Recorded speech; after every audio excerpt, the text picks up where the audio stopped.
Some of you may know that my traveling companion on my bigger trips is Father Steve Bays, who is the director of Boys Town.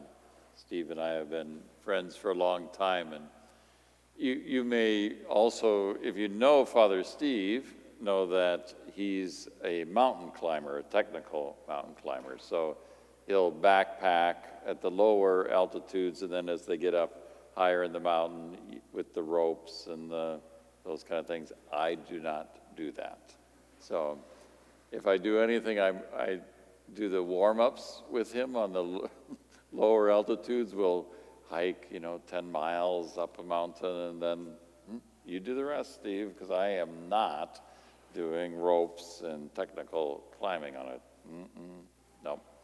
And even the Boys Town board has been saying to him, I think you're getting a little too old for this. I think maybe you should stop doing that, because we don't want the director really to fall off a mountain and die. That's not a good thing for the institution. But Steve is one of those people on a trip, even when we're going to a beach, where he has all the little things you need in an emergency, because you need that when you're climbing a mountain. So he's always prepared. So when we went to New Zealand last year, and we're hiking and I get a blister, he has all the stuff for blisters. He's got it ready. There you go. Now your blister's fine. Great. And little tools that you might need along the way. I think, how do you carry all that stuff, and where do you find this? Oh, he's always looking for places that have special little tools that you can fix your sunglasses or save yourself on a mountainside if you need to. I think, okay. So Steve and I take way too much stuff for our journeys according to Jesus in today's gospel, because he's sending out his disciples, and this is all you can take: a walking stick. That's it. You can wear sandals.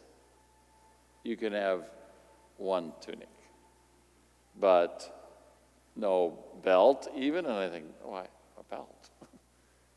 How do you hold up your pants if you don't have a belt?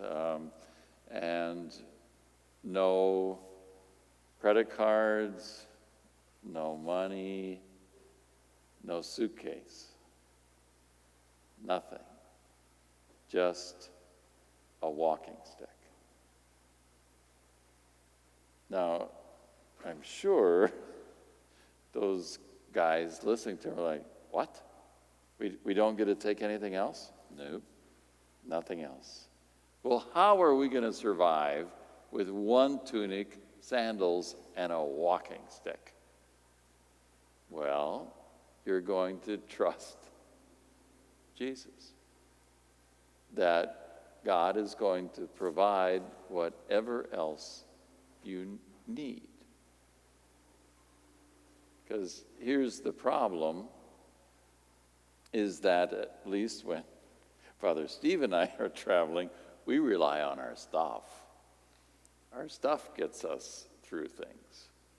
And what Jesus is asking his disciples to do in this sending them out is to rely not on the stuff, but to rely just on him.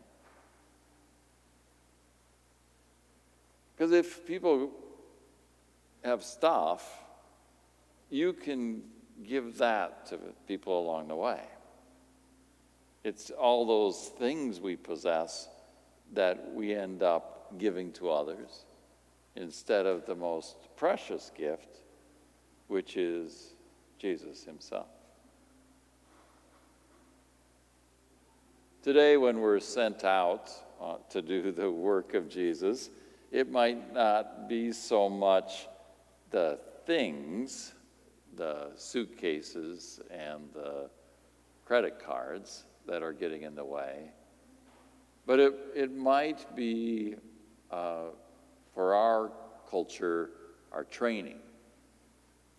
Because usually when I'm asking people to do,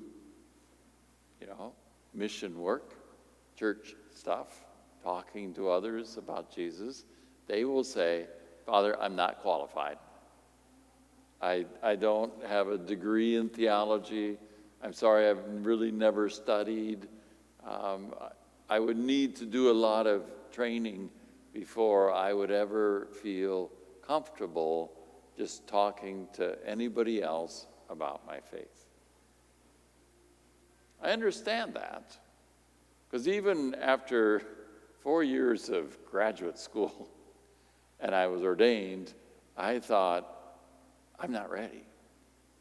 I don't know enough. I need to know more. Can I stay for a couple more years and get a little more knowledge, and then I'll be ready to go out. So I understand that temptation to rely on what we've been taught, that I have something to offer because I took this special class, and so I know exactly what to say and how to say it. Those are our suitcases today when it comes to doing evangelization. That's the stuff that gets in the way. But that does not matter to Jesus. This is early in the Gospel of Mark. These guys have been with Jesus just a very short period of time.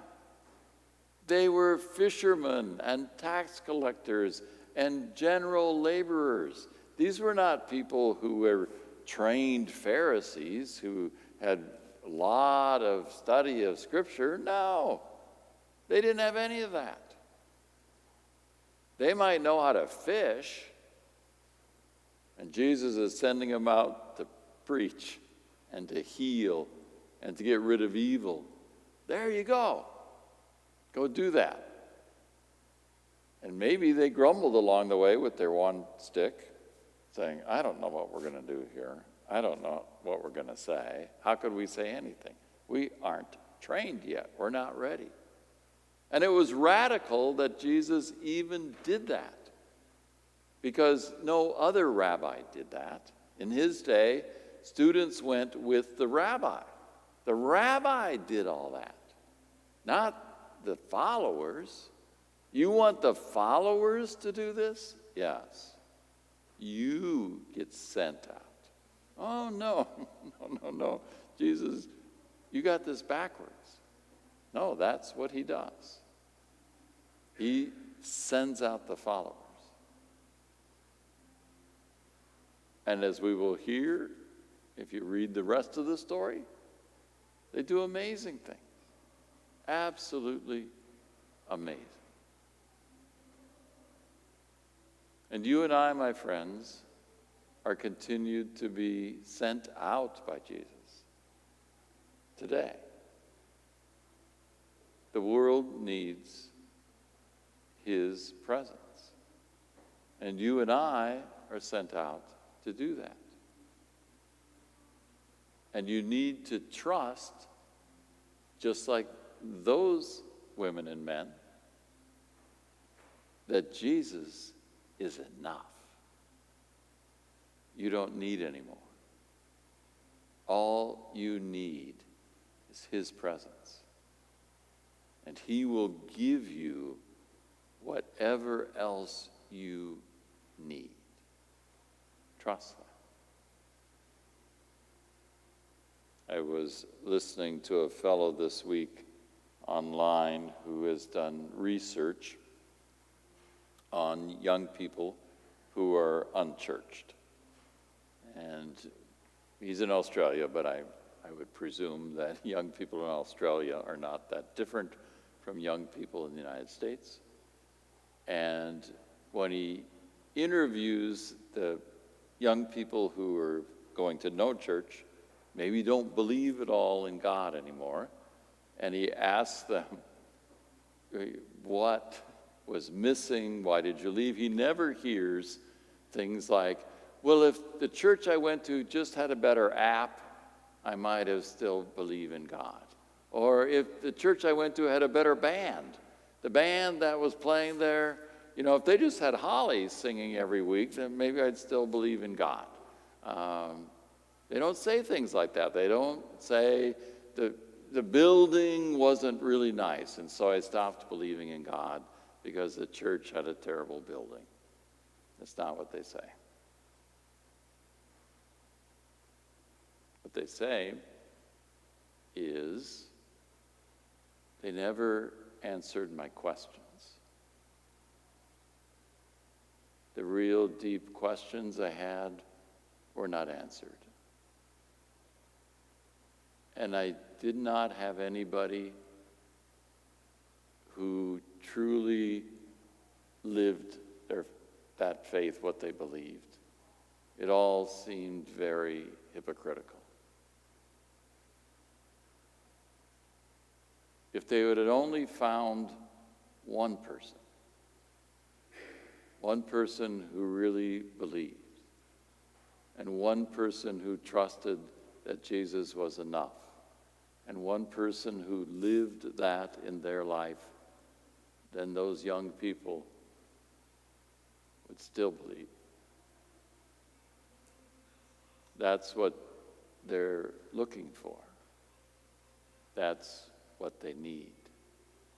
That's what they needed in the gospel, and that's what they need yet today.